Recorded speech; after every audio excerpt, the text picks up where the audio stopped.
আব্বা আব্বা এই এত ব্যবহার করিস কে কি হয়েছে ক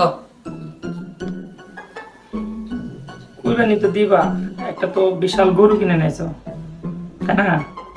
হ্যাঁ তাই কি হয়েছে বাড়ি গরু আছে যাস না যাই খেলকা গালা একটা জিনিস তুমি খেয়াল করছো? কি ক বৃহস্পতিবারে হজের খুতবা, শুক্রবারে জুমার খুতবা, শনিবারে ঈদের খুতবা, রবিবারে আমার বিয়ের খুতবাটা হলে ভালো হতো না? এক ঘুরেতে কাম হয়ে যেত।